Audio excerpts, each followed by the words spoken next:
Good morning and welcome to the Propeller Club of Northern California. I'm Stas Margaronis, and this is day 2 of Maritime Day. Yesterday, we had a very interesting presentation from the Port of Busan, and we had a very interesting discussion about some of the developments that are going on at that port. Today is really our Maritime Day presentations, and I am briefly going to go through who is speaking so you'll know who's all here. We're going to begin with James Patti, International Propeller Club President. Our keynote speaker at 09:15 is Luke Lorenz, Director of Legislative Affairs, Navy League of the United States. 09:30, Deb Calhoun, Senior Vice President, Waterways Council. She'll be followed by Paul Matthews, Executive Director, Port of South Louisiana. Jeff Andreini, Vice President, Crowley Wind Services. And finally, Captain Taylor Lamb, U.S. Coast Guard Sector San Francisco. At 10:30, again, these are all Pacific time, so you can adjust if you're someplace else. Captain Ann McIntyre, Business Manager, San Francisco Bar Pilots. Ed Washburn, Senior Vice President, Fleet Operations Pasha Group. Tori Presti, President, National Shipping of America. And our final speaker is Peter Schrappen, Vice President, American Waterways Operators Pacific Region. Before I begin, just so everybody, we have a time for some short introductions, just so everybody knows who's here. And I will start with my good colleague who keeps us all honest here, Todd Crawshaw. Todd, good morning. Morning. Todd Crawshaw, Crawshaw Design. We provide integrated brand marketing for print and web hosting, and IT support. Very good. Mr. James Patti. Good morning, Jim. Good morning, Stas. Everybody, I'm Jim Patti, President of the International Propeller Club, as well as the President of the Maritime Institute, a DC-based association representing U.S. flag shipping companies and the Masters Mates and Pilots Union. Thank you very much, Jim. I see our good friend Bill Nixon. Bill, good morning. Good morning, Grandpa Bill Nixon, U.S. West Coast tramp agent, currently working as an independent contractor for Ubixa, Uncle Bill's independent contract ship agency. And I hope to see you at the trade facilitation meeting at the Marine Exchange after we're over there, Bill. I'm praying for that. You're my big star, you know. Oh, well, then we're in trouble. Okay, thank you, Bill. Captain Ann McIntyre. Good morning, Captain. Good morning. Good to see everybody. I'm Ann McIntyre. I'm the business director from the San Francisco Bar Pilots, coming to you from the south of France today. It's a tough job you've got there, Captain. But somebody has to do it, as they say. Yeah. All right. I have Robert Wilkins. Robert, good morning. Robert, are you there?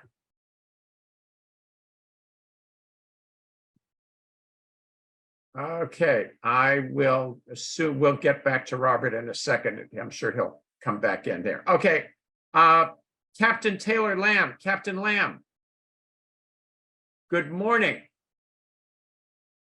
He may be working.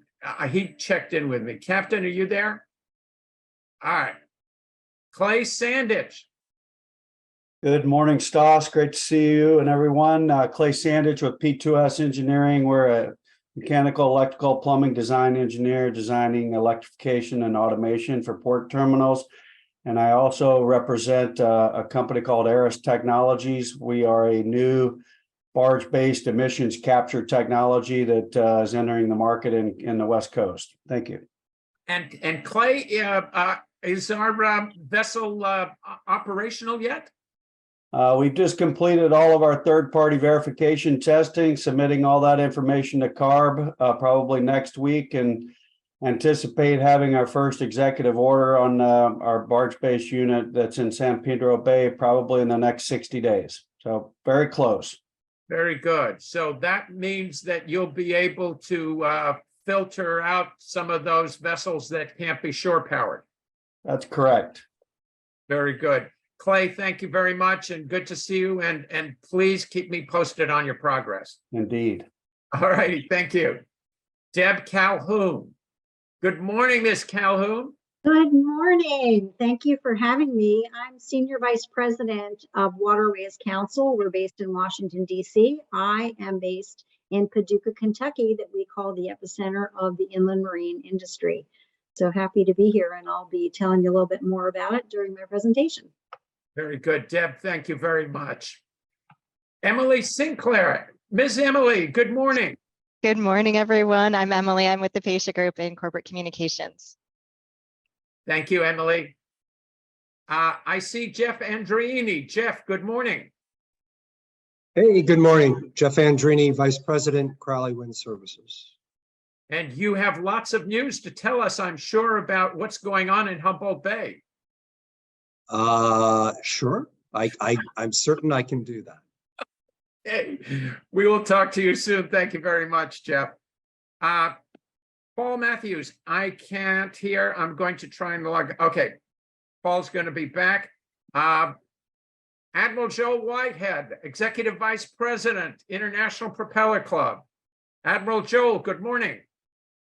Good morning. There we go. I'm here.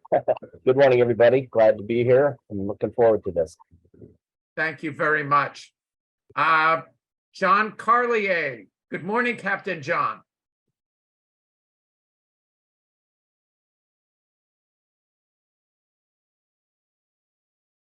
John. Okay. John's not, well, Kevin, do you want to introduce Kevin Policarpo? Would you like to introduce yourself? Hello, my name is Kevin Policarpo. I work with Stas as his research assistant for multiple topics. Indeed you do. And you're taking notes today too, right? Yep, already have a page ready to go. Very good. Kevin, we'll talk to you later. Luke Lorenz, our keynote speaker. Good morning. Good morning, Stas. Good morning, everyone. Luke Lorenz, Senior Director for Legislative Affairs with the Navy League of the United States. Very excited to be on the call this morning and looking forward to a good discussion. Thank you very much. Matthew LaFiandra. Good morning, Matthew. Morning, Stas. Morning, everybody. Matt LaFiandra, CEO of Ocean Solutions. We are a broker of hedging instruments for the freight industry, operating internationally in the sale and in the sale of forward freight agreements. Very good. Matthew, welcome, and a member of the Propeller Club of Northern California. Don't forget that. Absolutely. And a proud employer of Cal State Maritime graduates. Thank you. Thank you very much, Matthew. I see somebody named T. Payne. Would you like to introduce yourself?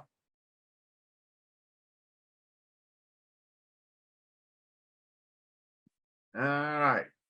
Hi, can you hear me? This is Tanya Payne. I'm with the Port of Long Beach. It's a pleasure to be here today.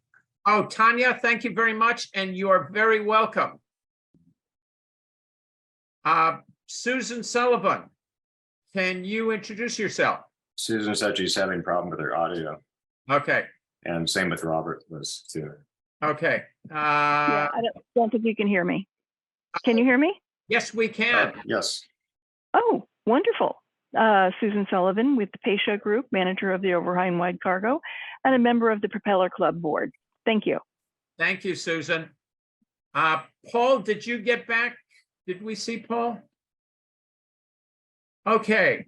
Have I missed anybody, Todd? Hard to keep track. I'm not sure. Okay. Hey, Stas, it's Dennis Dysinger here. Can you hear me? Oh, Dennis, I am so sorry. My goodness. Longtime member, Dennis, good morning. Good morning. Dennis Dysinger, independent consultant for Maritime and Logistics, located here in the Bay Area. And a longtime member of the Propeller Club of Northern California. Don't forget that. I won't forget that. Dues are in. Okay. Thank you very much, Dennis, and good to see you. Okay, now have I got everybody that's here? Oh, Paul Matthews just came in again, so I'm not sure. Paul, are you there? I see you, Paul, but I cannot hear you.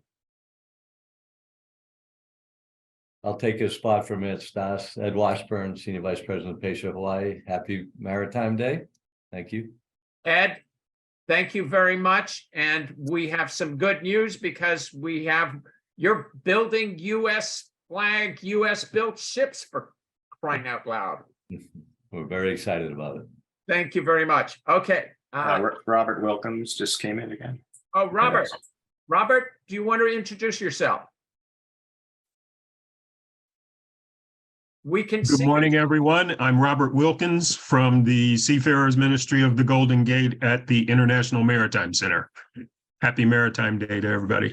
Thank you very much, Robert, and good to see you. Thank you. Thank you. Paul Matthews, and I have Peter's Otter Pilot. Peter's Otter Pilot. That's Peter Dreyfus. I know that. Peter, are you there, or is that your robot? All right, no answer. Let's keep track of Paul because he will be speaking. And have I missed anybody on the introductions? Speak now or forever hold your peace. All right. On that note, let me begin by introducing Jim Patti, International Propeller Club President. He has been a supporter of, he comes to all of our events virtually, but he's there.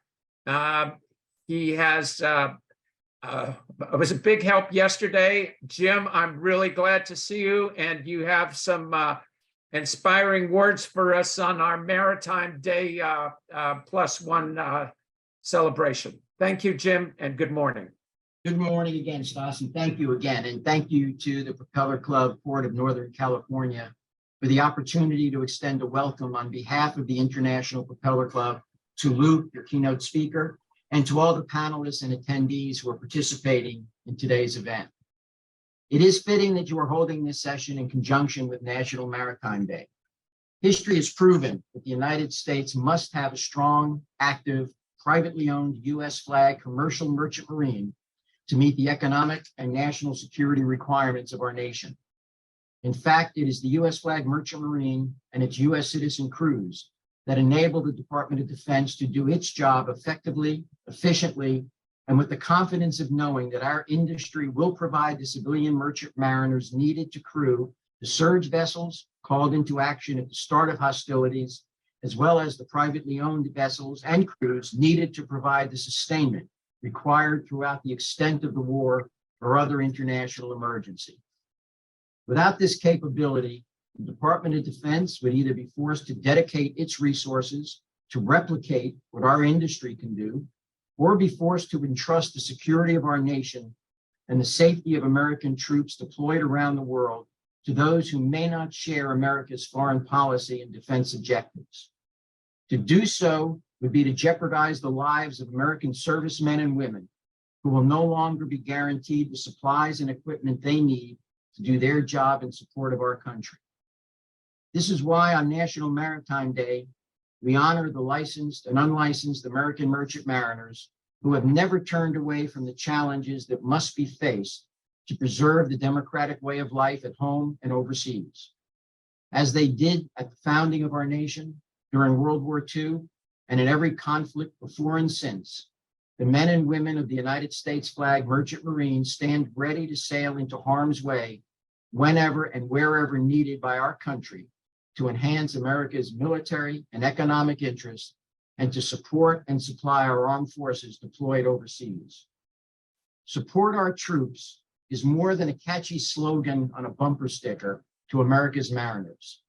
Rather, it is why they go to sea and are willing to accept the risks that come with protecting and supporting their fellow citizens.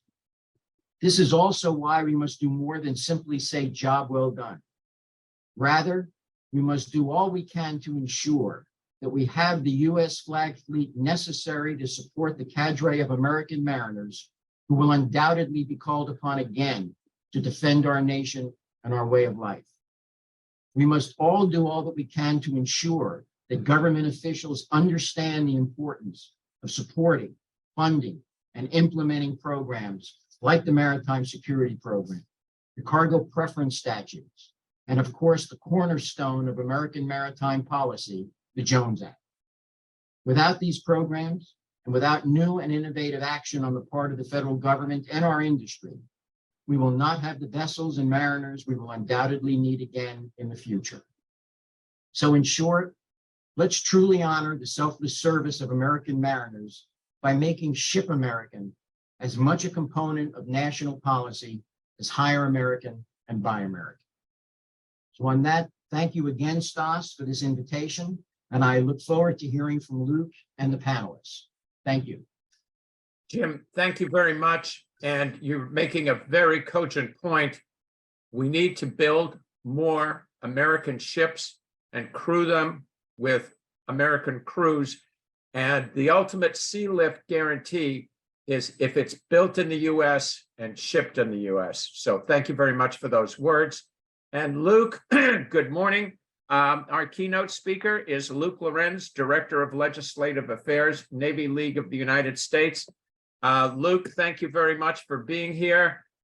You're coming to us at a time of some growing concerns and tensions in the Pacific. We are catching up with a possible challenger on the other side that is building up its merchant marine and its shipbuilding, and we need to start playing catch up. So you come at a welcome time, or at least a very opportune time, and welcome, Luke Lorenz. Well, thank you so much, Stas, and I would certainly echo everything that you just mentioned. Let me also begin by saying that it is truly humbling to be joined by such distinguished speakers this morning. So Stas, thank you for putting this together, and of course, the Northern California Propeller Club. And thank you for all the work that you do to ensure America's maritime security, which is not only national security, but also economic security as well. Todd, if we could bring up the slide deck that I sent over, I'd love to go over a few of the most important areas that we are focused on as we engage in what is called our Hill Surge. We do this every year alongside the appropriations process on Capitol Hill. And so since around early April, right after Sea Air Space, our large maritime expo here on the East Coast, right after that big event, we began contacting members of Congress with our volunteer network across the country. We've contacted around 100 offices so far. And in fact, just last week, I was able to join Navy League CEO Mike Stevens, Executive Vice President Ryan Donaldson, and National Vice President John Kaskin in a meeting with Chairman Mike Rogers, who oversees the House Armed Services Committee. That was a fantastic discussion where we were able to share some of the issues we were concerned about and to hear from the chairman about some of the issues that he was concerned about as well. So just before beginning this presentation, let me mention that this has been edited somewhat so that it is more directly relevant to the discussion we're having today, but much of it does come directly from that Hill Surge presentation that, again, our volunteers across the country are briefing to their members of Congress as we speak, in fact. Next slide, Todd. Thank you so much. So obviously, the Navy League advocates on behalf of the sea services. That includes the Navy, Marine Corps, Coast Guard, and the Merchant Marine / U.S. Flag Fleet. As we talk about that particular item today, we're going to talk about our National Maritime Transportation Strategy, something that I know some of you are tracking. We'll give you the latest updates from what we are hearing on Capitol Hill, and I'm sure a lot of folks are going to be interested in that. So we've got a lot to discuss. I know we've got limited time here, so let's dive right in. Todd, if we could go to the next slide. So the umbrella concept that everything else is going to fall under today is the notion that we are in a maritime threat environment as we have transitioned from 2 decades of counterinsurgency operations in places like Iraq and Afghanistan towards great power competition with nations like China and Russia. The way that we have to be prepared for any potential conflict, or as I always like to say, the way that we can deter any potential conflict is having that strong forward presence, which can only come from our maritime forces. Now, I actually have a background in the United States Army. I worked with the Patriot missile system, so we did do some interoperability with the Navy and the Air Force.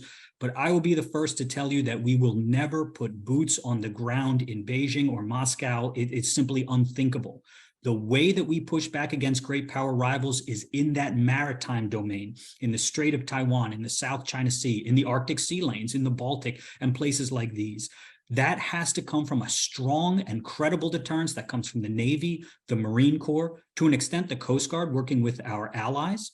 And of course, as was mentioned earlier, that U.S. flag fleet and the merchant marine that crew the U.S. flag fleet, making sure that we can conduct resupply and refueling operations. Because if you think that China doesn't realize our logistics happens to be a bit of an Achilles heel, you are very much incorrect. They have publicly stated that that is America's weakness. So we might have the strongest military in the world, but China knows, hey, if we can just drag this thing out for, a couple of weeks, who knows? They might not be able to get anything over to their troops and their Marines and their naval vessels.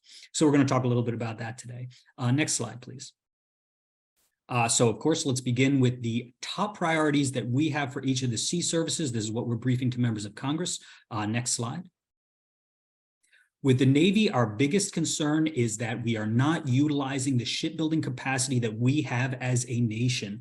Now, this comes into particular focus as we talk about the AUKUS agreement between the United States, Australia, and the UK. Obviously, we are transferring at least 3 up to 5 of our Virginia-class submarines to our allies in Australia. Now, we don't have these submarines sitting around on a shelf somewhere. They are part of important mission sets. So we are going to be taking these out of our inventory, and it is critical that we replace them as quickly as possible. Newport News has the capacity to expand production so that we could be producing 3 of these Virginia-class submarines each year. It's going to require a tremendous signal from Congress to the industrial base, making it clear that we want to expedite shipbuilding. We want to keep pace, or let me come back to that. We want to expand our shipbuilding capacity to compete with China. And so we want to make sure that we are producing not only those Virginia-class submarines, but we also have the capacity to expand the production of Arleigh Burke-class destroyers to 3 per year.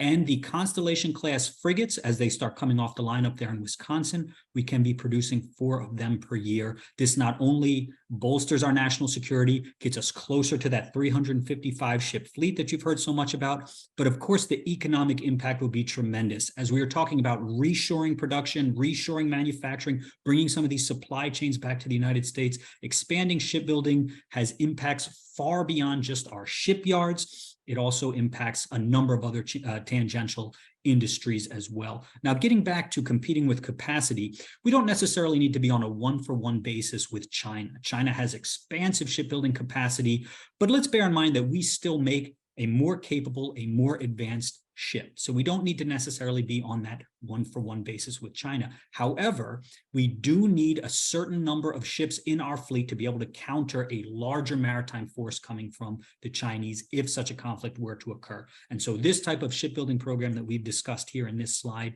is absolutely imperative. I want to mention 2 other things very quickly, because as Stas and I were discussing this presentation last week, there were 2 things that came up which he felt would be valuable for folks that are listening today. The first is the potential for something that would be called the SHIPS Act. Again, I say potential because this is still very much just in the brainstorming phase, but this discussion is happening among a number of important offices that we've been speaking with in the Senate and the House, offices that carry a lot of weight. So there is interest in a bill that would somewhat mirror the CHIPS Act, which of course was intended to bring back production of microchip manufacturing to the United States. It had a number of provisions to bolster that industrial base, produce various facilities that would create these microchips. There's an interest in doing something similar for the shipbuilding industrial base, with a significant investment in our public shipyards, a number of different incentive programs for private and smaller shipyards, emphasis on workforce development, all of these types of things. So this is still being cobbled together. It's still happening kind of behind the scenes. Nobody has stepped forward yet to really say we're going to put forward a SHIPS Act, which is why I say it's still just kind of a potential bill. But we are certainly looking into it. The Navy League is consulting with various relevant offices to see if something like that could be beneficial and could potentially become a reality in the next few years. Now, this would have significant implications for California. Obviously, we want to have that presence in the Pacific. So some of the shipyards and docks that have fallen into disrepair or lack of use in recent years, recent decades, they might come back online. So that's something that we'll have to look into and keep you briefed on. Second thing, workforce development. This is an enormous issue across every sector of the American economy, but it's certainly very, very clear in the shipbuilding industrial base as well. I've also been told, kind of, again, somewhat off the record, so what I'm telling you will just be kind of my opinion. I've been told that in this National Defense Authorization Act, there will be authorized a working group made up of industry, government, and academia at the highest levels to deal with this issue of workforce development for the shipbuilding industrial base. Now, I know what you're thinking. Sometimes when Congress puts together a working group or a committee to study something or a commission, it might be a way of looking like we're doing something, even if we're not doing something, or a delaying tactic or something like that. I don't think that's the case for this one, because with all the officers I've spoken with, they realize this is a very significant issue and it's a national security issue. If we cannot produce these vessels, my goodness, what a tremendous vulnerability that is. And that comes down to the workers themselves. So I think that this workforce or this working group will be valuable to Congress and will be able to provide somewhat of a blueprint going forward in terms of that workforce. So I apologize, I can get a little long-winded on this. That's a little longer than I wanted to take on this slide. Todd, if you don't mind, let's hop over to the next slide.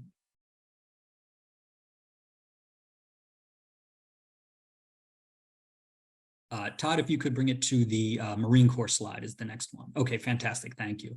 So I'm sure some of you are tracking that little bit of contention on Capitol Hill right now. Obviously, Commandant Berger has advocated for 31 of these medium to large amphibious vessels. He has felt that way for quite some time. And the Navy League has always supported that vision.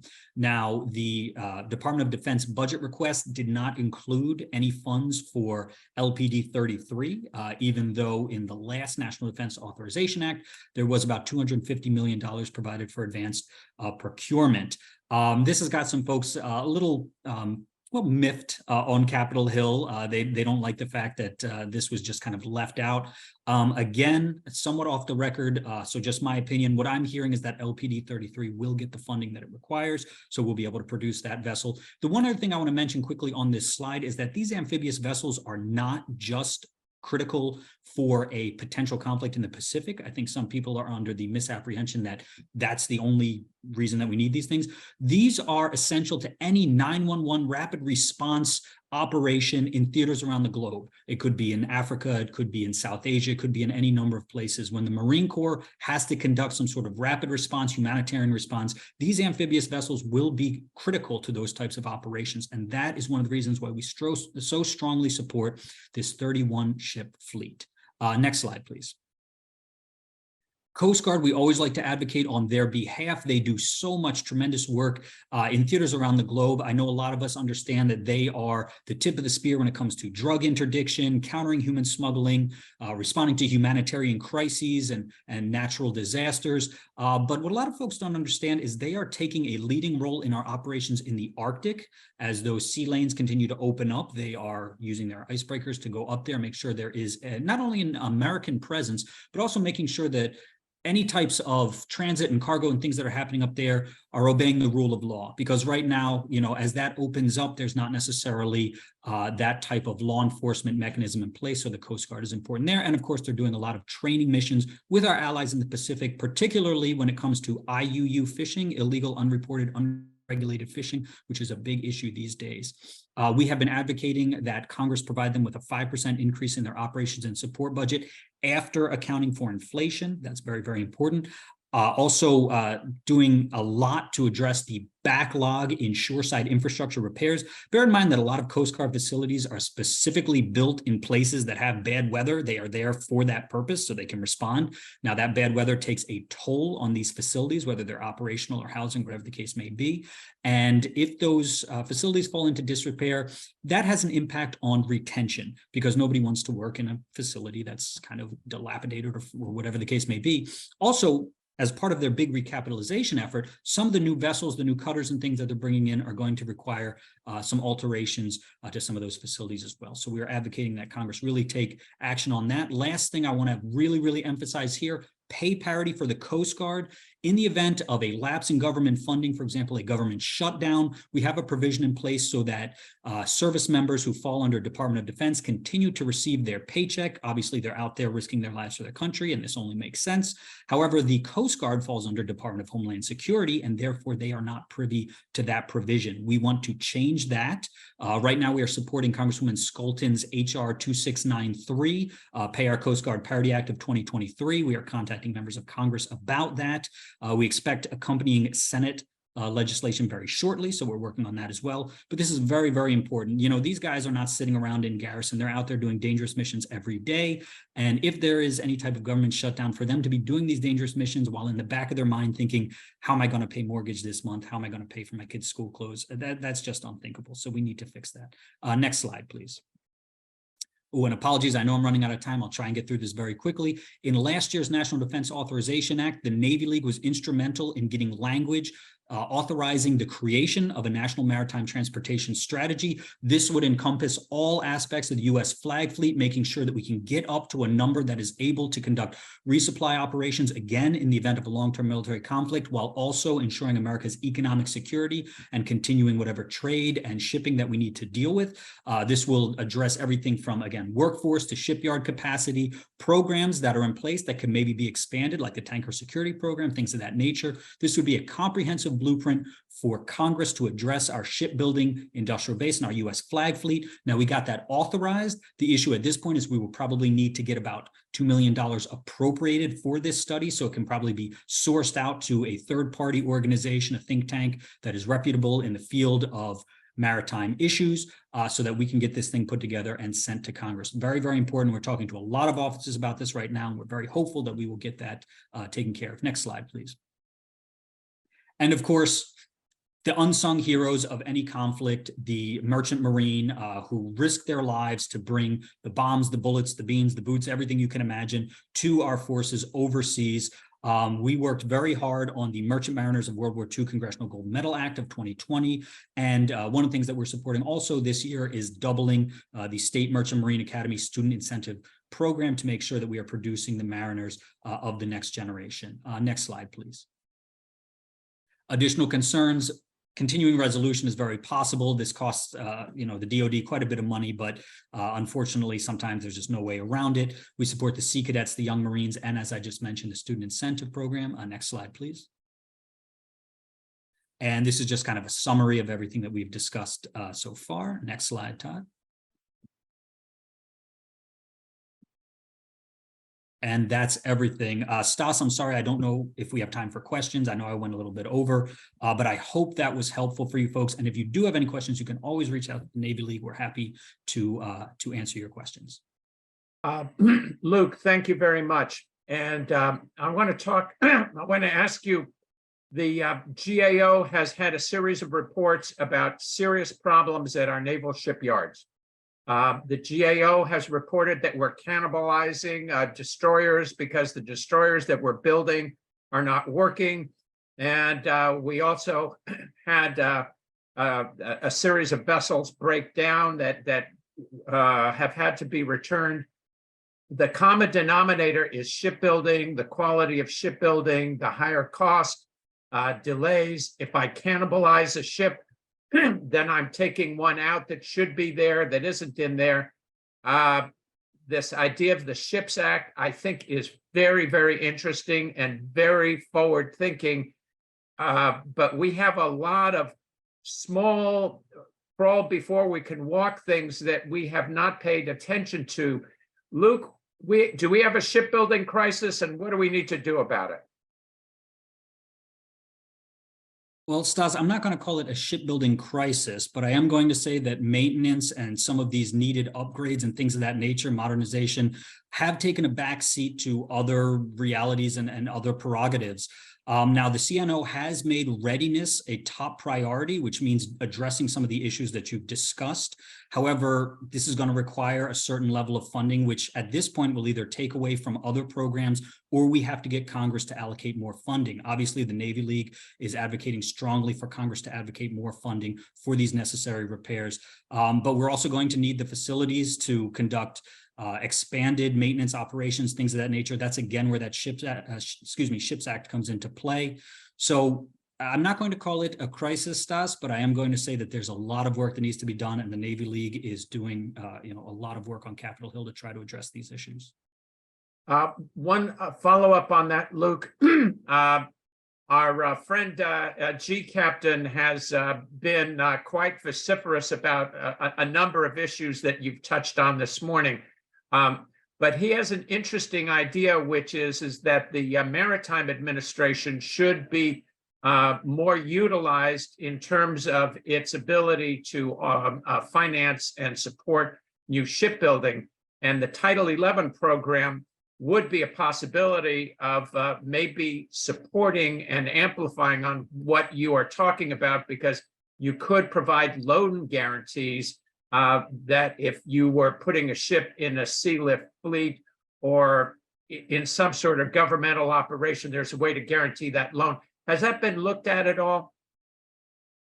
Yeah, so that's something that we've actually mentioned in our maritime policy statement. If you go to the Navy League's website, you'll be able to find that. And that, of course, comes from the section written by John Kaskin, who has tremendous expertise in all things related to Merchant Marine U.S. flag fleet. Title 11 is something that we strongly support, and we think that would be very advantageous for some of these smaller shipyards. And of course, the Maritime Administration, unfortunately, I'm going to use John Kaskin's quote here. It's the Rodney Dangerfield of the agencies. It just gets, unfortunately, doesn't get the respect that it deserves. So we are always advocating for an expanded role for MARAD. I don't think anyone would disagree with that, and I think they can play a very, very significant role going forward in expanding our shipbuilding capacity.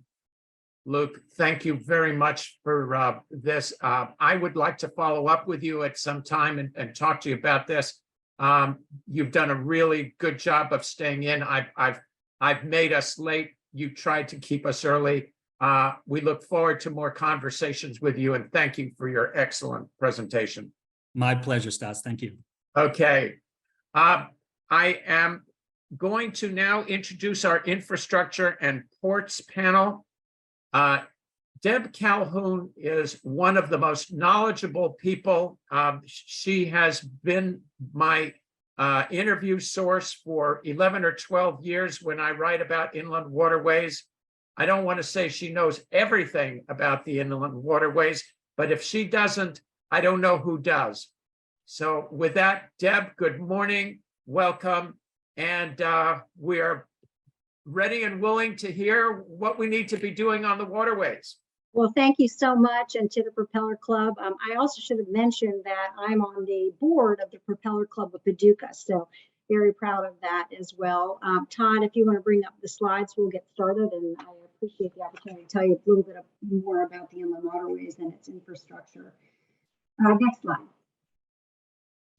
Just a quick look at who Waterways Council is. We are a national public policy organization. I think that's quite unique in its membership. We represent, as you can see here, towboat operators, the producers and growers of all the agribusiness and agriculture products that are moving both upriver and down, energy providers, shippers of all of those key commodities that are moving on the inland system, the organized labor, building trades community that subcontract to the Corps to build the locks and dams on the system. We've got conservation members and large, medium, and small ports. So, all rowing together with a key message of why the inland waterways and its infrastructure is so critical. Next slide. Here's just a quick snapshot of the system. We are moving more than 65% of our export grain. This is particularly of note given the situation in the Ukraine and also in Europe in terms of energy supply. From a geopolitical perspective, the low water that hit the inland system this past fall was critical. All those foreign buyers are coming to the United States to purchase, agriculture and energy supplies, and so it was quite critical, as it is always, but even more so to deliver those products during low water challenges. But we got it done. It's also a economic generator, as you can see. Over 540,000 jobs are sustained by the inland industry. We're the safest, most green way, energy efficient way among surface transportation. So we're proud of all of that. Next slide. This just kind of tells you what's moving on the system. In 2021, nearly 484 million tons valued at about $160 billion moved on the inland system. Petroleum, grain, and aggregates and coal were the biggest pieces of that pie. Next slide. Again, where the jobs are, we are an economic generator. We sustain quite a lot of jobs in a lot of different parts related to the inland system. Waterways Council just represents those members through the middle part of the inland system down to the Gulf Coast. So we're not dealing in the Pacific Northwest, which I know is a great interest to this group today, but we are dealing particularly in the inland part of the system. Next slide. These next slides are brought to you by the National Waterways Foundation. That is the research arm for the inland industry. And we've commissioned quite a number of studies looking at a number of issues. nationalwaterwaysfoundation.org if you're interested in that. Here's one that just shows you the sheer capacity of barge versus truck and rail. We are a congestion reliever on our highways and our railways. One just standard 15 barge tow is equal to 1,050 trucks on our highways and about 216 rail cars and 6 locomotives. So tremendous capacity. Next slide. This industry in this mode, highly efficient. We can move, 1 ton of cargo 675 miles by barge versus 151 by truck. Again, this is a study that is done for the foundation by Texas Transportation Institute, and these are figures that are updated every 5 years. So, this is an important message, particularly as we talk about the future of moving cargo and of fuel efficiency. Next slide. This is perhaps the most meaningful when we talk particularly to the administration, when we talk about the environmental benefits of moving on the inland system by barge versus truck and rail. It is the greenest choice to move cargo among our surface transportation modes. And again, quite proud of this record, which continues to get better. Next slide, Todd. Thank you. Safest mode, particularly for our mariners, this is a very important statistic. In terms of injuries and fatalities, we have the best record among truck and rail, and we need to return our mariners safely at the end of their run or the end of the day, depending on what their jobs are. So I'm proud of this as well. Next slide. The inland waterways are, as these USDA studies point out, a reliable system is important to agriculture, and it is critical to agriculture. It contributes $10.5 billion to the U.S. balance of trade, according to stats from FY22. And again, as I said, more than 60%, really 65% of our U.S. export grain is moving on the inland waterways. So we work hand in hand with USDA to talk about the importance of this mode to move those critically important agriculture products for export, and all the agribusiness, the fertilizer for spring plantings that's moving upriver as well. Next slide. This is a mode that, of course, is ideally suited to move large cargoes like wind turbine blades, oversized equipment for manufacturing facilities. NASA also uses this system to move its rocket boosters. The picture that you see here is a piece of equipment that was headed to outside of Pittsburgh, Pennsylvania for Shell's ethylene cracker plant. They chose that facility both because it was the only way to bring in these tremendously large pieces of equipment to build that facility, but also it is on the river, and it's close to other transportation options as well, and they draw their water for this facility as well. So that's why this site was selected, in addition to just being able to move those large components for that plant. Next slide. The inland waterways are an important role within our national defense. Here you see equipment and material being moved to Kentucky Lock, from Kentucky Lock probably to Fort Polk in Louisiana.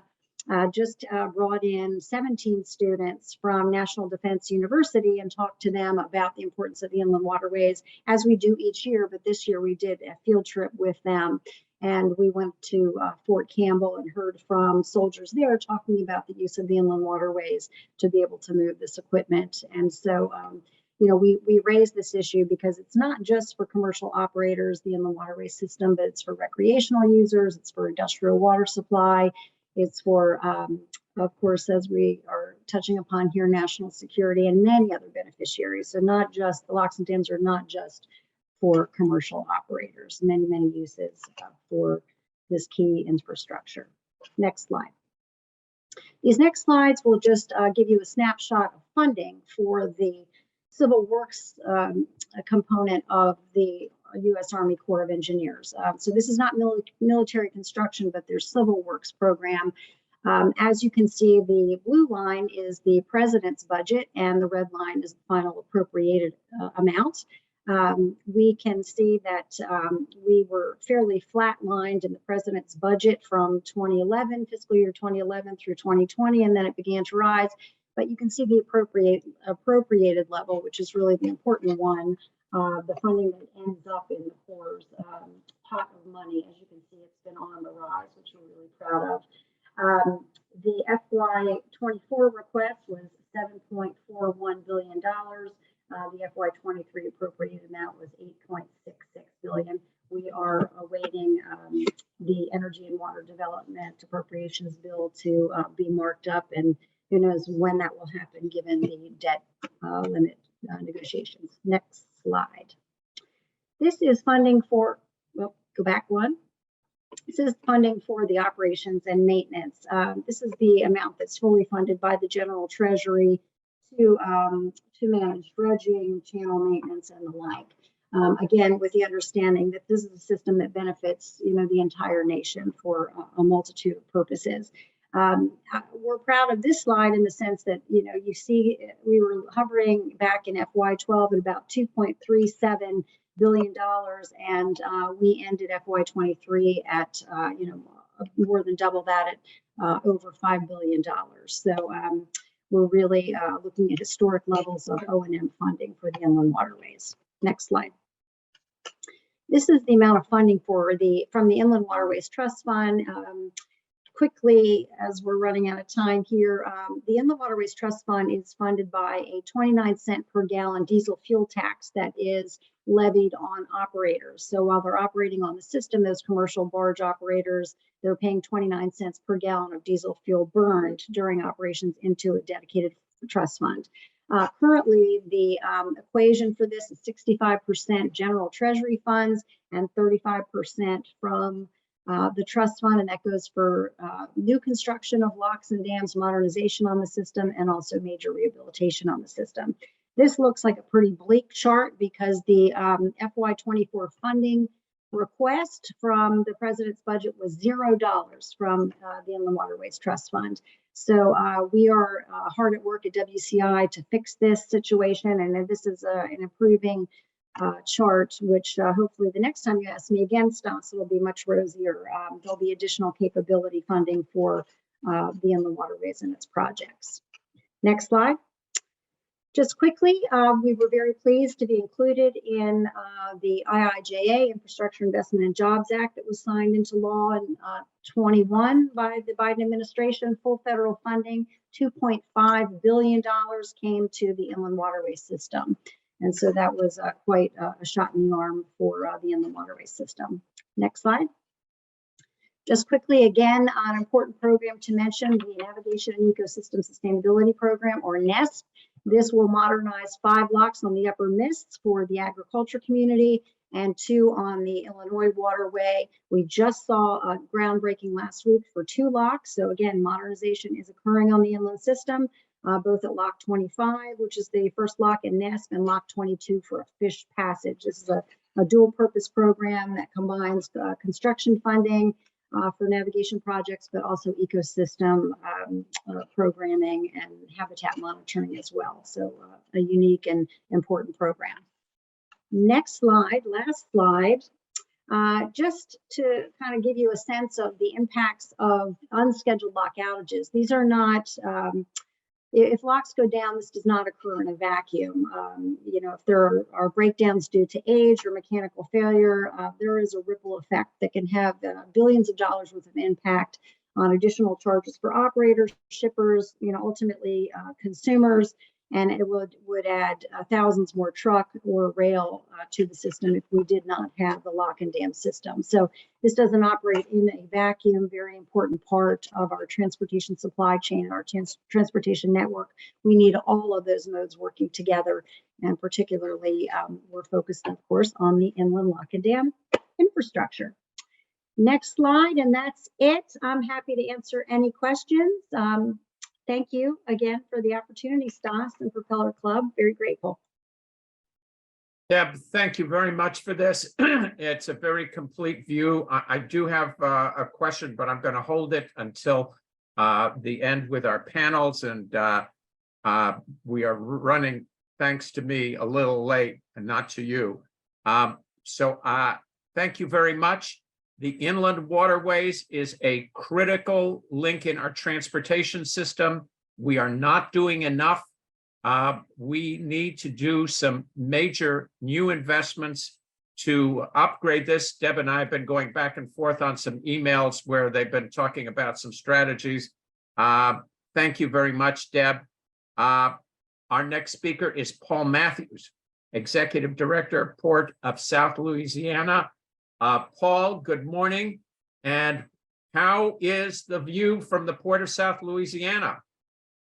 Good morning. Good morning. The view from the Port of South Louisiana is bright. And we're so excited for everything that is happening. I apologize. My audio, my computer is not working too well. So I'm going to try to do my best to if I can share my screen, I can give you a PowerPoint. But the world looks bright and looks good here at the Port of South Louisiana. We are growing for the first time since 2016 in cargo. We actually had a 5% growth with 10 million new tons of cargo, mainly grain, as a result of the issues of the Ukraine-Russian conflict. We're seeing more and more demand of America's farmers' grain into the rest of the world, including Japan, Europe, and North Africa. And so we're excited about the opportunities within the inland waterway system, which, as you said, needs more and more funding. Absolutely. And we're grateful that the Army Corps of Engineers, along with the state of Louisiana, made sure that the lower Mississippi River was deepened from 45 feet to 50 feet in the navigable channel, because that had a significant impact.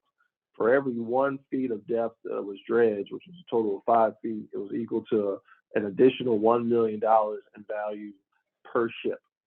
And we have over 6,000, over 12,000 actually ship traverses annually along the lower Mississippi River with our 5 ports, which make up one of the largest port complexes in the world, that make sure that in the inland markets, from an export side, that we're able to help our small businesses in those inland markets, but also provide the needed items, whether to come into those inland markets as well. So we see the future to be very much bright at our port, more need for infrastructure. As a matter of fact, we are in the process right now for the development of a $600 million brand new grain elevator. The Port of South Louisiana and the lower Mississippi River, 60% of the nation's grain is exported out of the lower Mississippi River.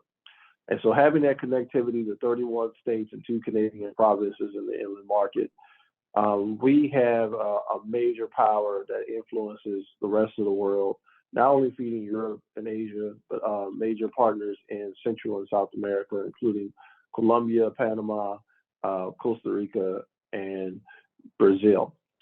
And so with that, there is a greater need for infrastructure as we move forward. And I won't take too long, but our port is actually interested right now in over $200 million of needed infrastructure projects so that we can continue our growth at the Port of South Louisiana, being America's largest domestic trade port. And well, we've had some major developments lately with $15 million of brand new cranes at our main Globalplex site, which has actually doubled the efficiency of cargo moves at our site. And we're even asking for state funding and federal funding through the Maritime Administration, which we're very thankful for, to add an additional land bridge to our major cargo facility, which would triple the truck throughputs at that site and puts us in a better position to move forward. Not only do we handle grain, but we also handle major petrochemical products with major companies such as Shell, Dow, Valero, Marathon, all within our jurisdiction. And so moving over 100 million tons of petrochemical products annually, we need to make sure that their facilities as well have the proper infrastructure it needs. And so we have pursued projects with new I-10 interstate systems to have more efficiencies with trucking, to get some of the trucks out of the neighborhood, additional dock landing areas, additional barge fitters, so that we can increase the capacity of how many barges that can move through our port. Of all the barges that move through the largest port complex in the world, the Lower Mississippi River, 50% of the barge movements come through the Port of South Louisiana, 50% of the ship calls come through the Port of South Louisiana, and 50% of the cargo. So when you look at that inland market of those 31 states, you can flip a coin, and more than likely that cargo is going to come at some point through the Port of South Louisiana. And so with that, infrastructure has become more and more of a focus as we have been dedicating ourselves to Washington, D.C., and really requesting that more of that funding be directed to our inland markets and our inland ports so that we can serve those areas, and as a result, serve the rest of the world. And I know we're short on time, so I just wanted to give that highlight. But one thing in particular that we're focused on right now is the energy diversity. So when we look at infrastructure needs, we're doing it based on looking at alternative fuels for the future. We know major companies want every single part of their supply chain to reduce, minimize, or even eliminate their carbon footprint. And so we've been put in the position, we received a federal grant to be the first in the nation, second in the world, to allow e-methanol bunkering. So different types of vessels in the river can use an alternative fuel source, e-methanol, which has a zero carbon emissions, and really make it more attractive for companies who want to develop within the jurisdiction, develop within the inland market. So if we can do it first here and be the first frontiers of this project, we can possibly do it in the inland markets and attract more companies, more ships, and do it in a fuel efficient way for our markets. Paul, thank you very much. Now, were you going to present slides? I had some slides if I can share them real quickly, just the visuals. Okay, you should be able to do that. If I may. Okay. I'll give you. All right, that's great. So I'll just take you again, and some of the things I've already talked about. Again, if you see this picture, I mean, a picture's worth 1,000 words.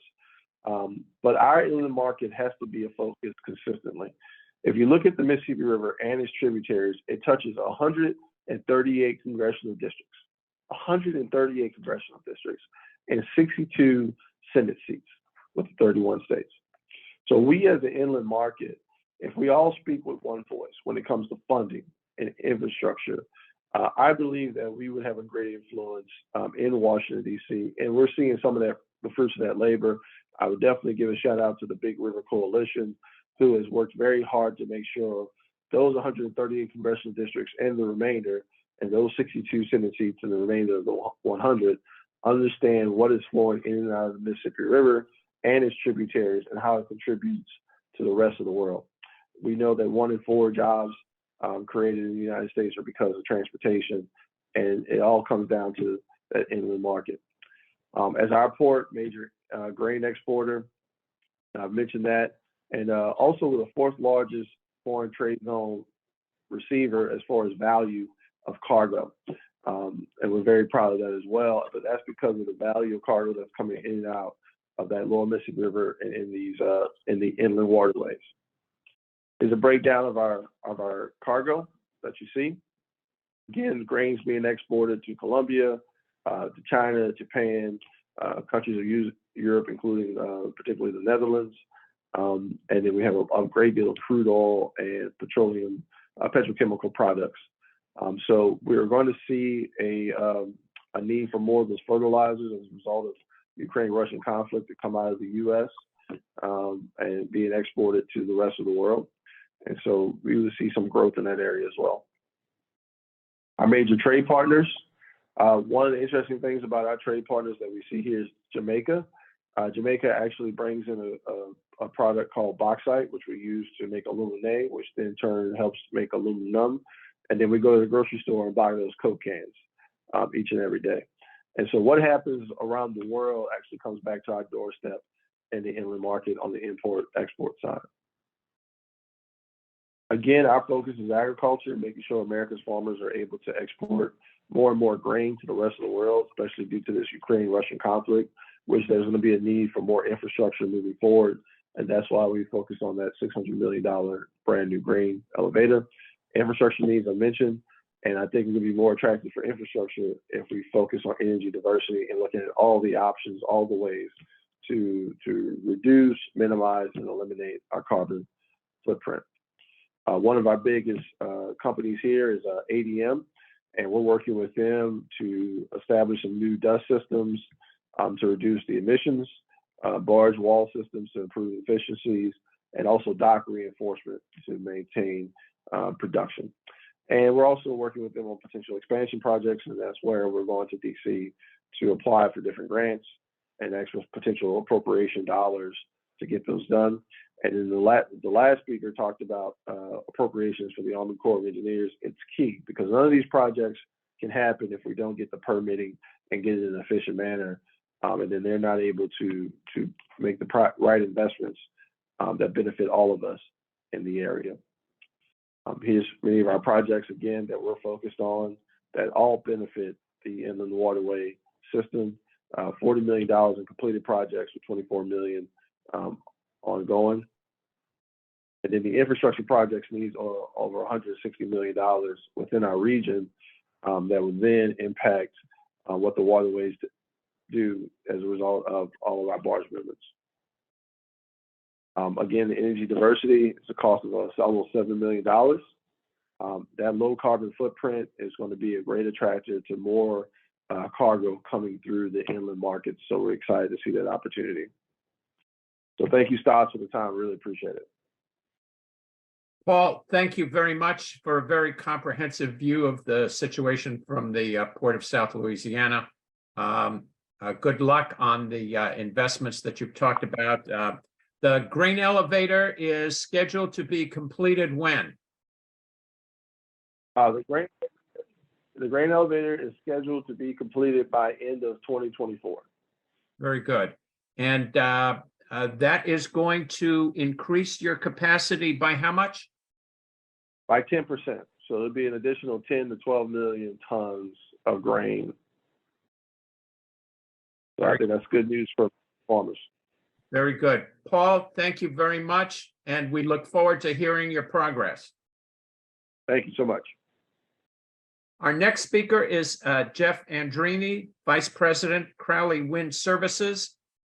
Jeff has been very active, spearheading the Humboldt Bay offshore wind project.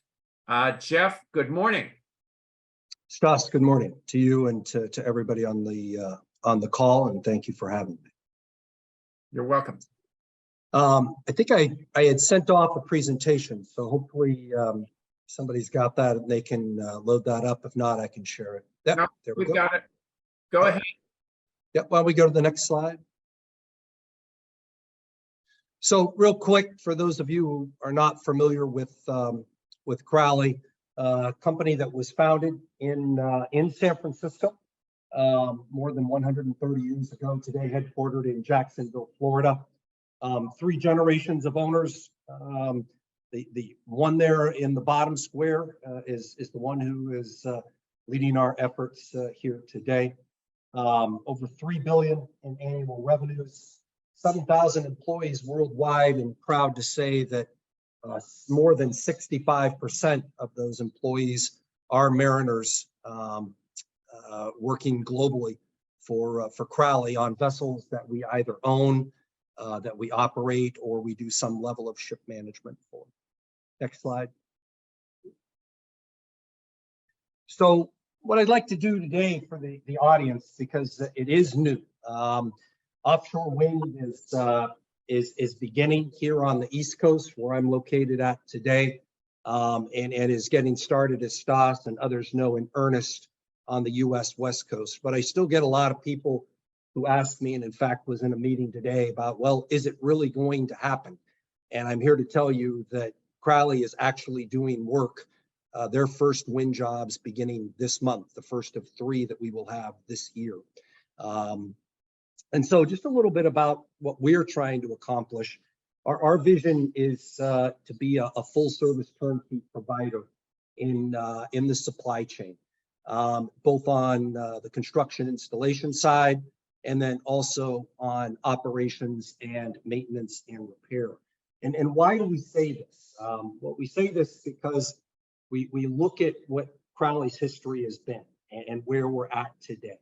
I liken it to the sea lift operations that happened more than 60 plus years ago, when we were taking 400-foot deck barges at that time, known as 450 series, along with Invader class tugs, which were 7,200 horsepower, largest twin screw vessels in the United States, and shipping modules from the Gulf of Mexico, from the West Coast up to Prudhoe Bay in order to help build out the oil and gas infrastructure for the state of Alaska. And you fast forward to where we're at today, and what are we doing? It's pretty much the same thing. We're using tugs, we're using barges, different names, different sizes, ocean class tugs, and 455 series barges that are 400 feet in length. And what are we doing? We're shipping components, we're shipping foundations, we're shipping secondary steel offshore in order to build out a brand new energy industry, one which is focused on renewables, one which is focused on offshore wind, and is really going to become a generational changing event for not only everybody on this call, but your families and their families, your friends, everybody that's here in the United States. Let's go to the next slide. So how do we accomplish this? And we have 5 different verticals that we play in today. The first one, and Stas alluded to it, is marine terminals. And marine terminals is the nexus. It is the center for all of our activity. We feel if you capture that terminal, you then control all the rest of the supply chain. And I'll go deeper into that into the presentation. We also do marine transportation and operations. So again, tugs and barges, shifting out those components for the purposes of doing installation offshore. We do operations and maintenance. This is mainly centered around our fully compliant Jones Act company, known as Cress, with Danish provider Esvat, to build, to own, to operate, service offshore vessels for O&M's activities in the United States. The other 2 verticals, construction installation. This is really around small scale EPC pods to be able to support nearshore cable lay, aggregate, and then also large marine spreads that might be involved, let's say, in substation development and also installation. And then the last one is supply chain management, really either a 3 or a 4 PL format, excuse me, that focuses on bringing together networks of services and product suppliers that are going to be required in order to build out offshore wind. Next slide. So over the next few pages, I'll go into a little more depth into what we're doing today. The marine terminal side, Stas alluded to it, certainly what I would consider to be the foundation of what we're doing is our agreement with the Harbor District up in Eureka.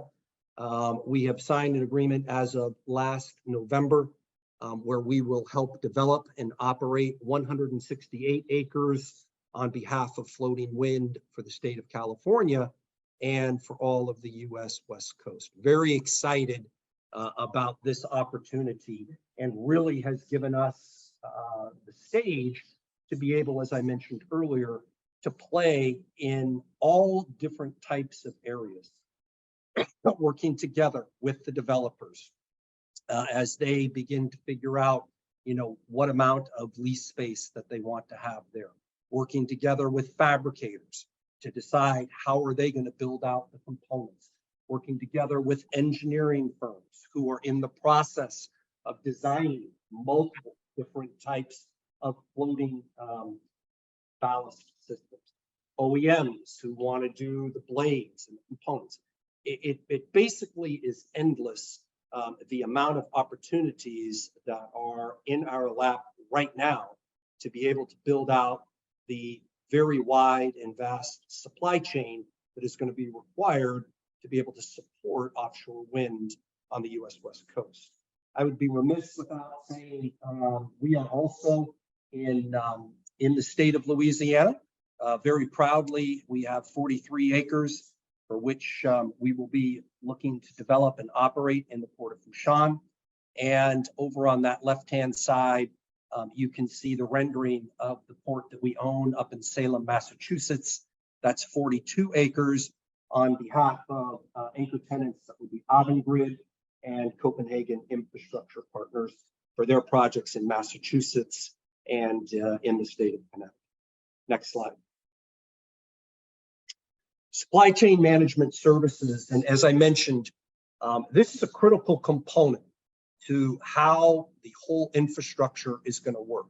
We hear a lot about supply chain, and there's a lot of folks out there, probably some on this call, trying to figure out, hey, I know I have a solution, but how can I get it to somebody like Crowley? How can I get it to a developer like, say, an Equity? And that is what we want to do. We want to bring together, as I said, in a network format, service providers, product providers with companies like ourselves or others that we are working with in order to provide a system for getting those services and products from the warehouse to the shore side and eventually offshore in order to build out offshore wind.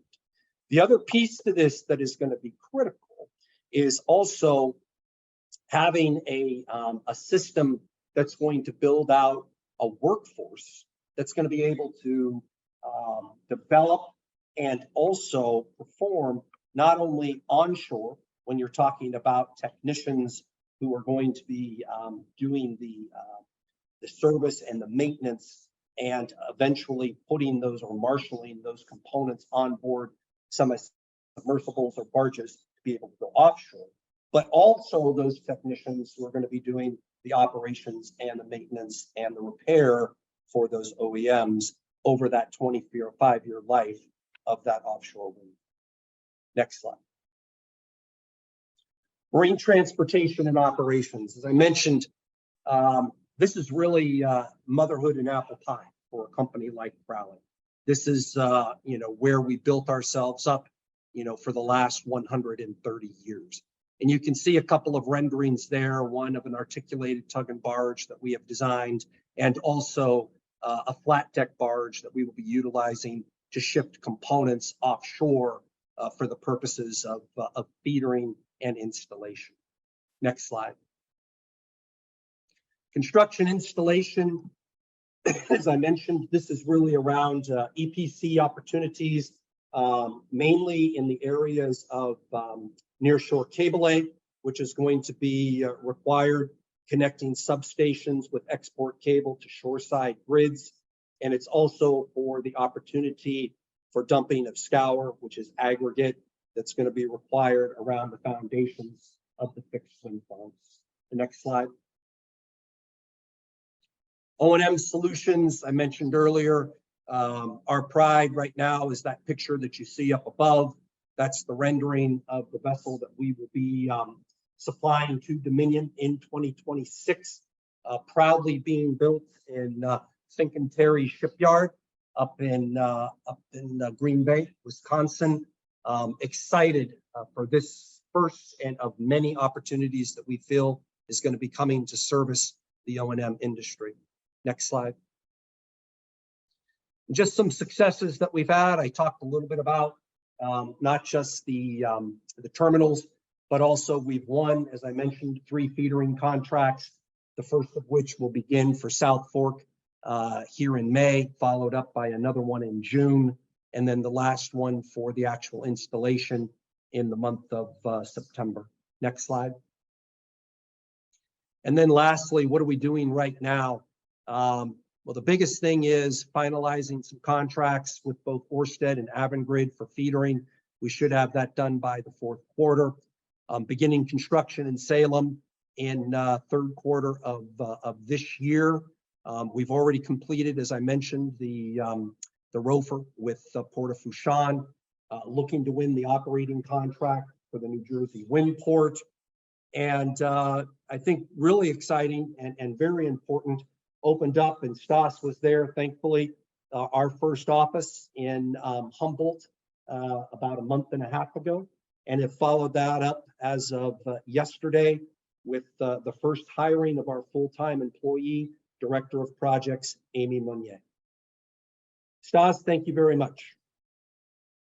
Jeff, very, very interesting. And the one issue that we would definitely like to be kept informed on is on the workforce issues. You've got some clear challenges here in terms of workforce and getting people to Humboldt Bay and transitioning people from other skills. Obviously, we do have people who've worked in the offshore energy industry who could be mobilized. Just real quickly, what's your main challenge in terms of workforce? Yeah, great question. And you hit the nail on the head, Stas. You know, Eureka, for those of you who have not been there, a beautiful, beautiful location. And it does have its challenges. It's a very, very complex community with a lot of different interests.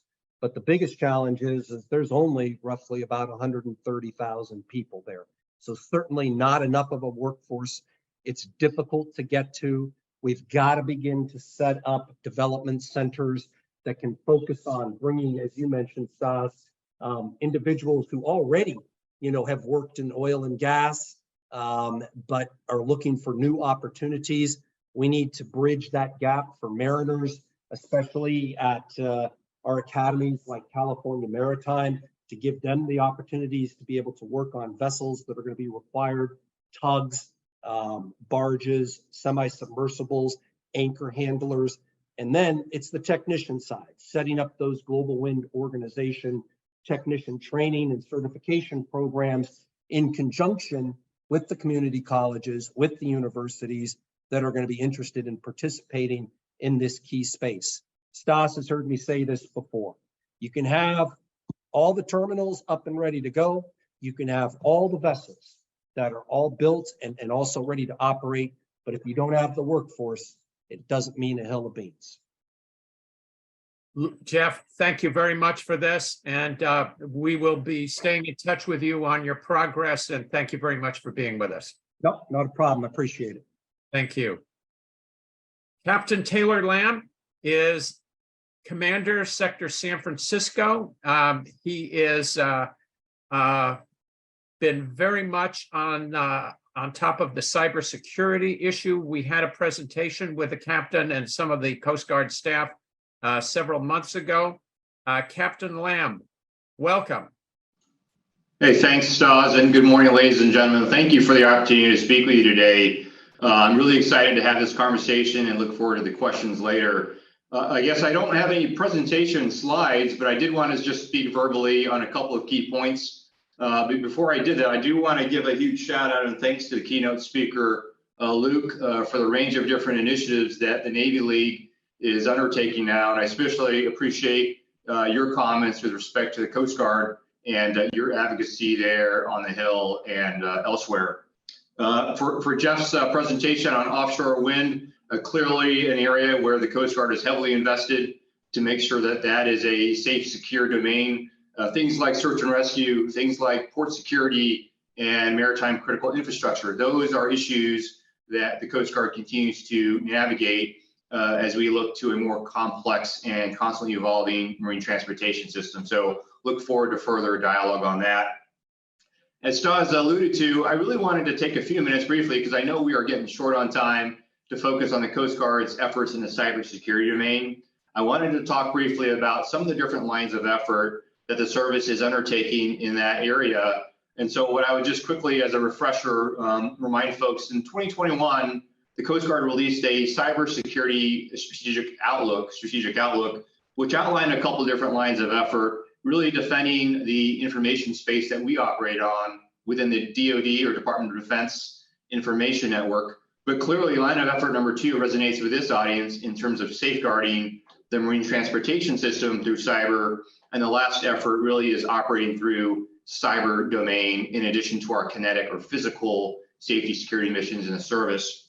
And to the line of effort number 2, the MTS, I just wanted to highlight for this audience here a couple of different areas. So as it relates to facility security plans, folks are well versed likely in terms of the range of different Coast Guard official guidance, things like navigation vessel inspection circulars, or NVICs, other documents like the Office of Commercial Vessel Compliance, work instructions, and various Commandant notes that speak to that issue. And I'm proud to report that as of January of this year, as required by regulations, all of our MTSA facilities that were required to have cybersecurity annexes did meet that compliance goal. And our folks were in lockstep with those different waterfront operators to make sure they had some type of plan in place to at least address basic cybersecurity threats, especially having a plan in place to respond to a potential or suspected cybersecurity attack as well. And then in the realm of vessel security plans and vessel safety management systems as it relates to cybersecurity, folks may know that our marine inspectors, when they are on board U.S. or port state control foreign flag vessels, they are, as required by regulation and policy, asking very basic cybersecurity hygiene-based questions. They are verifying that there are SMS, or safety management system, guidance in place to make sure that things like thumb drives, to make sure that things like password protocols and the like for shipboard systems, there's some measure of security there amongst the crew and the master and the like. So we are continually evaluating that risk, both from a waterfront facility standpoint, as well as our shipboard vessel operators. And additionally, I wanted just to quickly mention that we are continuing to elevate Coast Guard expertise in the realm of cybersecurity. I'm particularly proud to announce that the Coast Guard has moved out on creating a cybersecurity mission specialist, or CMS, rating specialty for our enlisted members. We've continued to build out on our direct commission officer program, specifically looking to attract cybersecurity professionals into the ranks of our officer corps. And I'm proud to report that at a local level at Coast Guard Sector of San Francisco, we have successfully hired a marine transportation system cybersecurity specialist. In fact, this gentleman just came from Apple, a company you might have heard of, and had served many years in the Department of Defense, focused on cybersecurity operations as well. And so he continues to act as a conduit with our local, state, federal, and private industry partners as it relates to the cybersecurity space.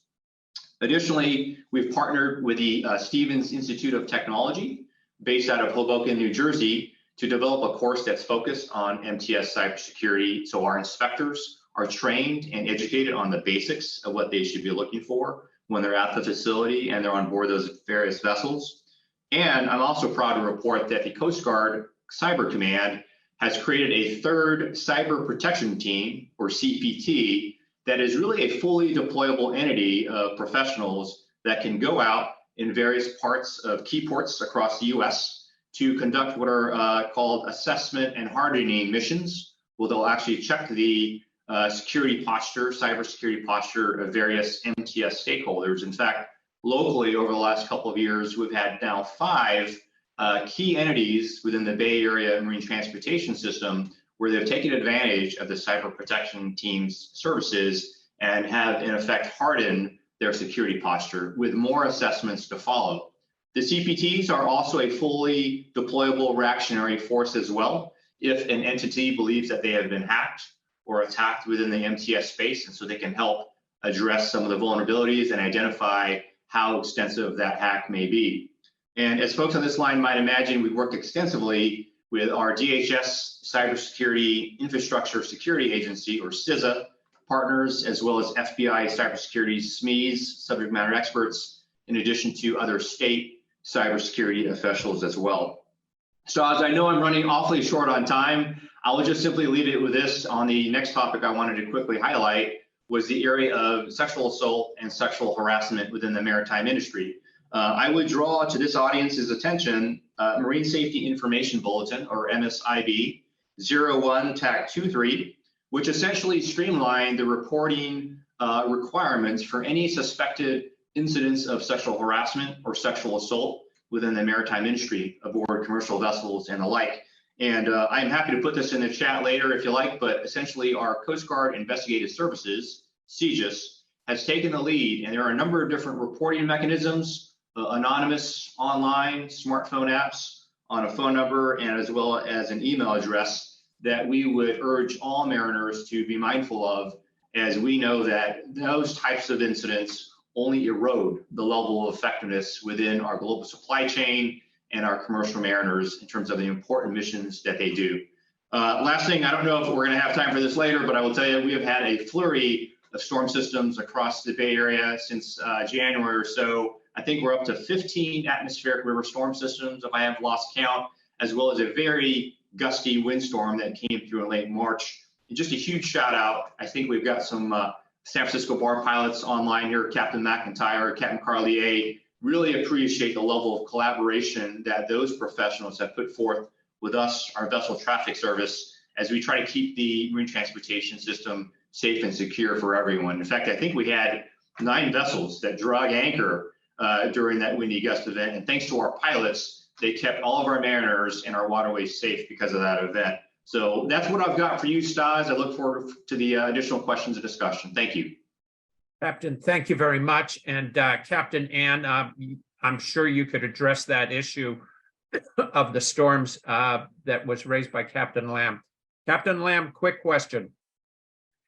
There's been a lot of concern raised about how quickly the Coast Guard has been responding to sexual assault issues. And I think that Senate Commerce Chairman Maria Cantwell actually cited issues related to the Coast Guard on some of the concerns that she has.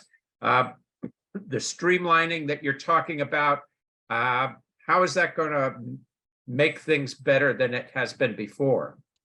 No, thanks. I appreciate the question, Stas. And I will tell you, just as we enforce the importance of core values and honor, respect, and devotion to duty to our Coast Guard members, we certainly understand that the same level of importance applies in the commercial maritime industry space. And I think to your question, I think the new guidance will ensure that there are a multitude of avenues to quickly report, and in some cases anonymously report, suspected incidents of sexual harassment and assault. And I know that our Coast Guard Investigative Service professionals will move quickly in terms of responding and conducting an investigation as necessary. Captain, thank you very much. And please keep us in the loop on the cyber issues. Those issues are really important, and we need to have more education and more outreach about how people can reach out to the Coast Guard and take advantage of some of the innovations that you've described. We talked a little bit about that in our previous panel that we had several months ago, but you've given us some new information. Thank you very much for that, and we look forward to working with you in the future. Thank you. Okay, thank you very much. Okay, this concludes our panel, but before we go, I've asked several questions. Does anybody have a question that they would like to address to our panelists? If you have a question, if you could raise your hand through the Zoom function, we will endeavor to get that answered. Questions going once. Questions going twice. All right. Well, the panelists are off the hook.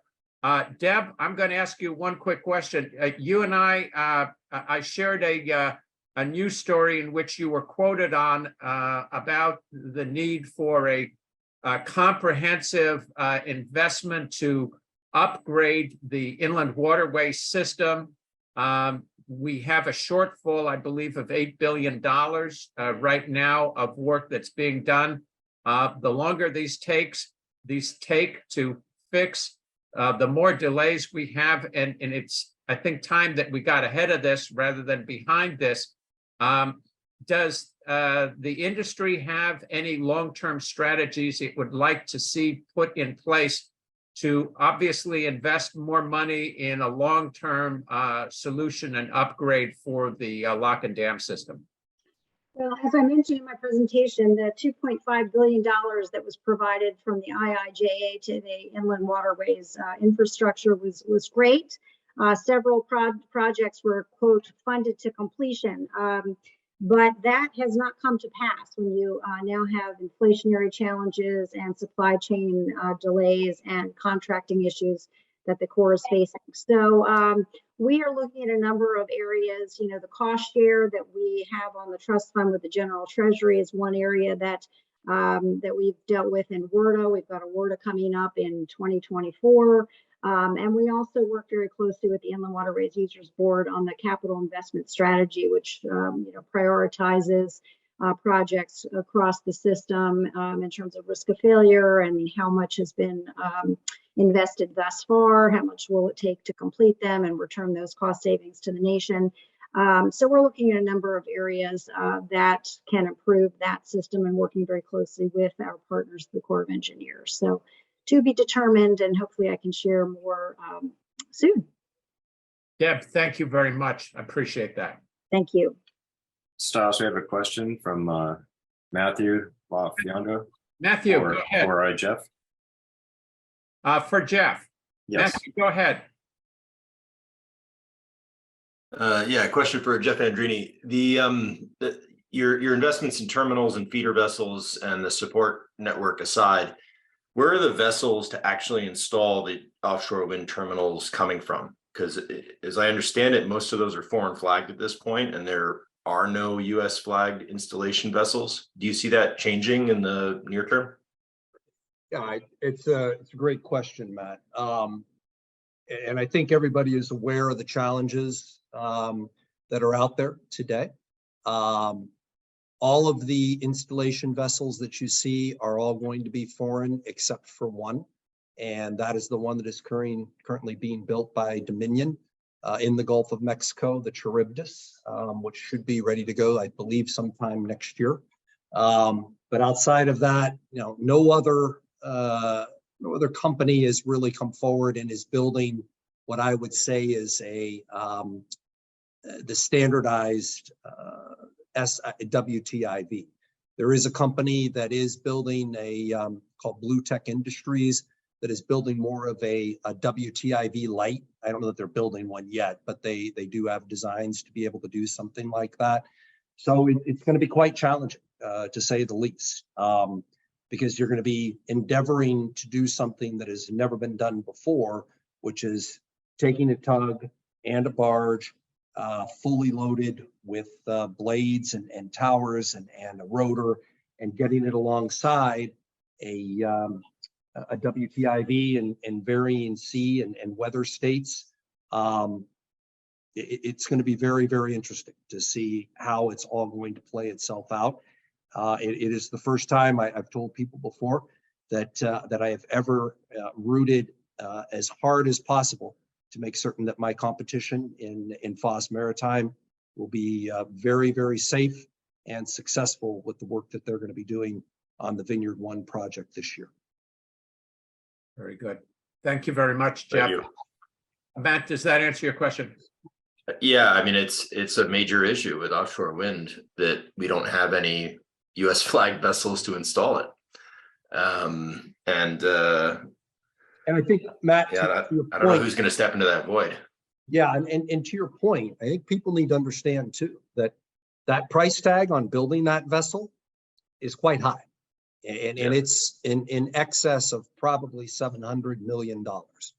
And I can tell you when the price tag was closer to $4 to $450, we kind of dabbed our foot into the water.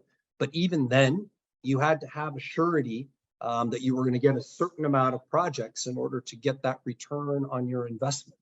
Right. And the amount of maintenance and repair that goes into those vessels is significant. So the challenges are vast and wide. But the last thing I'll leave you on is, and I was on a call earlier today about WTIVs and tugs and barges. And there are those who believe, even in Europe, that having your TIV located offshore and then having a tug and barge feedering system that we are proposing here in the United States is actually more efficient and economical. So that's going to be the other interesting dynamic that's going to take place. Is it jacking up, jacking down, going in, getting stuff, going back out? Is that more time consuming than just having this sort of conveyor belt of a tug and a barge coming out every few days to be able to do that offloading? It certainly remains to be seen. Good. Thank you. Dennis Dysinger here. I'm just going to pile on and say that Crowley's innovation with the ATBs, that's I think will be more economical than possibly building big ships and such, and probably more efficient. So I like that. Thank you, Dennis.